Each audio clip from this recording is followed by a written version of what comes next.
Oke, selamat siang semuanya. Saya hari ini akan menjelaskan satu materi finance yang berjudul modal kerja. Berikut materinya.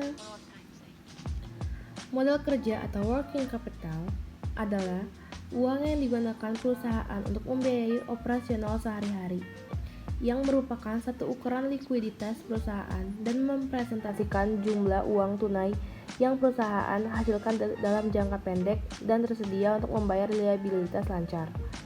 Modal kerja mempunyai rumus, yaitu modal kerja sama dengan aset lancar dikurang liabilitas lancar, atau modal kerja sama dengan aktiva lancar dikurang kewajiban lancar.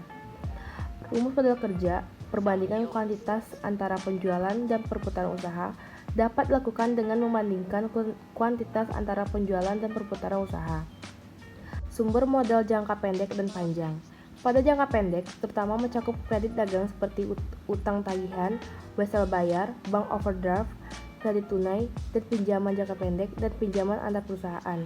Sedangkan sumber jangka panjang adalah laba ditahan, provisi untuk depresiasi, modal saham, dan pinjaman jangka panjang dan surat utang. Untuk apa modal kerja?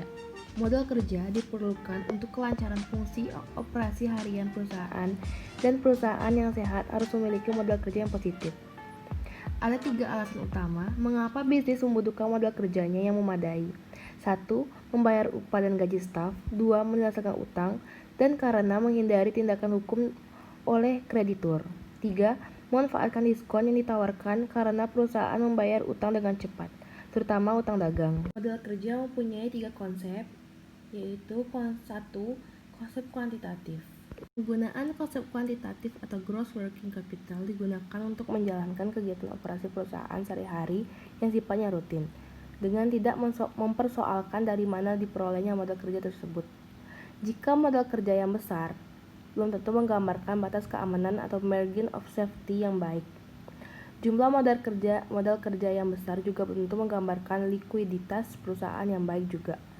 Dalam konsep ini, yang perlu mendapat perhatian adalah bagaimana mencukupi kebutuhan dana untuk membiayai operasi perusahaan jangka pendek.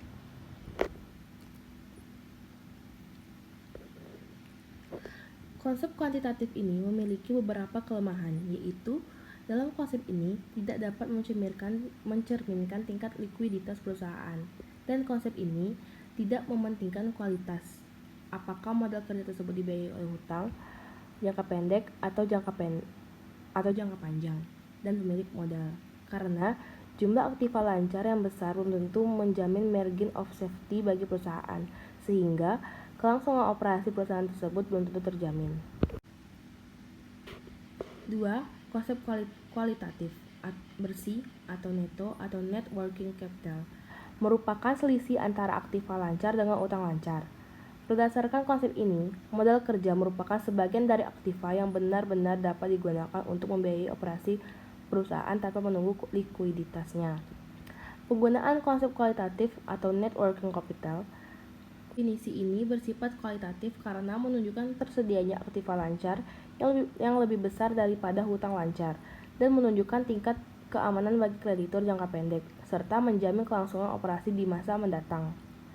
Keuntungan konsep ini adalah terlihat lebih likuiditas perusahaannya, karena tersedianya aktiva lancar yang lebih besar daripada hutang lancar, maka akan meningkatkan kepercayaan bagi para kreditor, sehingga kelangsungan operasional perusahaan akan lebih terjamin. Oleh karena itu, konsep kualitatif ini lebih menguntungkan dibanding kuantitatif. Yang terakhir, konsep fungsional. Menurut konsep fungsional, ini menitik beratkan pada fungsi daripada dana dalam menghasilkan pendapatan. Konsep fungsional ini juga menekankan pada fungsi dana yang dimiliki perusahaan dalam memperoleh laba. Artinya, sejumlah dana yang dimiliki dan digunakan perusahaan untuk meningkatkan laba perusahaan, makin banyak dana yang digunakan sebagai modal kerja seharusnya dapat meningkatkan perolehan laba. Demikian pula sebaliknya. Jika dana yang digunakan sedikit, maka laba pun akan menurun. Kerja konsep fungsional ini terbagi 2, yaitu modal kerja dan bukan modal kerja.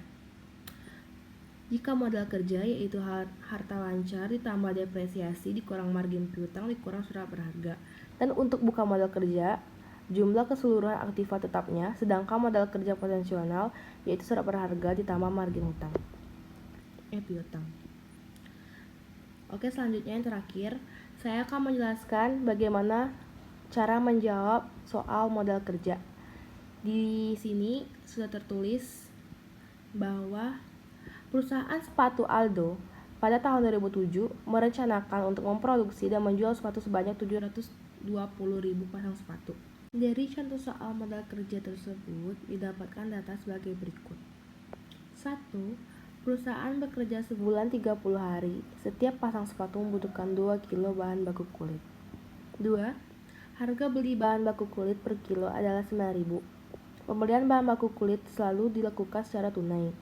Setelah dibeli sambil menunggu proses produksi, bahan baku disimpan di gudang selama 10 hari. Proses produksi membutuhkan waktu selama 5 hari. 3. Penjualan sepatu dilakukan secara kredit dan baru dapat ditagih selama 30 hari. 4. Upah tenaga kerja langsung berharga 5.000 per pasang. 5. Biaya pemasaran dan administrasi ditaksir sebesar 60.000 per bulan. 6. Sedangkan untuk berjaga-jaga disediakan kas kecil sebesar 20.000. Hitunglah besarnya kebutuhan modal kerja perusahaan tersebut untuk tahun 2007. Di sini didapatkan perputaran upah langsung dan pengeluaran kas per hari. Perputaran upah langsung: 1. Proses produksi 5 hari, penagihan piutang 30 hari ditambah jadi 35 hari. 2. Pengeluaran kas per hari. Bahan baku 2.000 dikali 2 kilo dikali 9.000 sama dengan 36 juta. Upah langsung sama dengan 2.000 dikali 5.000 sama dengan 10 juta. Biaya administrasi dan pemasaran sejumlah 2 juta. Selanjutnya ada kebutuhan modal kerja yang terbagi atas 3. 1. Bahan baku, 2. Upah langsung, dan biaya administrasi dan pemasaran. Bahan baku yaitu 45 hari dikali 36 juta. Upah langsung 35 hari dikali 10 juta. Biaya administrasi dan pemasaran 35 hari dikali 2 juta. Maka dapat hasil 1.620 juta ditambah 350 juta ditambah 70 juta yang hasilnya 2.060.000 juta. Baiklah, itulah jawaban dari contoh soal tentang modal kerja. Sekian penjelasan materi dari saya. Maaf jika kurang berkenan karena saya juga masih belajar.